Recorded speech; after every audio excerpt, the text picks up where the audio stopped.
नावच लय इंटरेस्टिंग आहे, MC गावठी, आणि त्यात तुझी टॅगलाईन डोक्यावर परिणाम.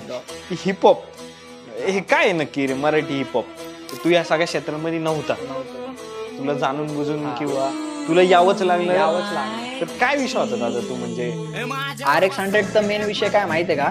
सगळ्यांना वाटतं ते माझ्या लाईफवर झालंय का? म्हणजे असं की तू एक तुझा आर्ट आहे तुझ्याकडे, हा, ह्याच्याहून लोकांनी इतकं काय डोक्यात धरले तुझ्याबद्दल की तुला मारायची गोष्ट चालली आहे पार? तू जे जगलाय ते आम्ही नाही जगलो, मी असं बोललो होतो एकाला पत्रकाराला. तर आम्ही डोळ्यासमोर ज्या ज्या गोष्टी पाहिल्यात ना, ते आम लोक तर पाऊच नाही शकत कुठं पण. आत्ताच तू नंबर गाणं टाकलं, तर त्याच्यावर 2-3 व्हिडिओ आले की तू या गाण्यात पण संबाटावरती शॉर्ट्स घेतलेत वगैरे.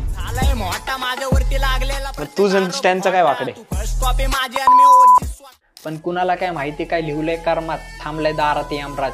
पुढच्या 7 पण जन्मात माझा जीव जाऊ दे फक्त माझ्या आईच्या चरणात. माझ्या जीवनातला डाऊनफॉलच तो होता, म्हणजे एकदम टर्निंग पॉईंट होता. मी सगळ्यात जास्त ज्यांना जीव लावायचं तेच नाहीयेत.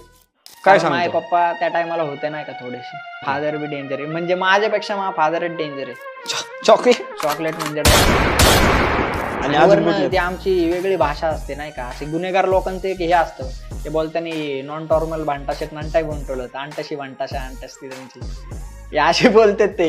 माझं तर मेन विषय काय माहितीये का भाऊ, मला दाखवायचंय समाजाला की समाजाची दुसरी साईड पण आहे, एक वाईट साईड पण आहे आणि एक चांगली पण आहे. आता सगळे म्हणतात पुणे शिक्षणाचं माहेरघर आहे, पण हे कोण बोलत नाही का उघड्यावर की पुण्यात गुन्हेगारी किती आहे.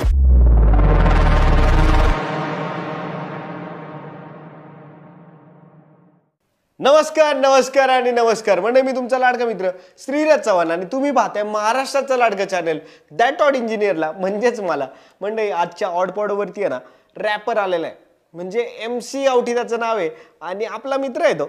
आणि त्याच्या आयुष्यात काय चालतंय, एका रॅपरच्या आयुष्यात काय चालतंय, हे सगळं ह्या पॉडकास्टमधून तुम्हाला पाहायला मिळणार आहे. मराठी इंडस्ट्रीमध्ये त्यांनी मराठी हिपहॉप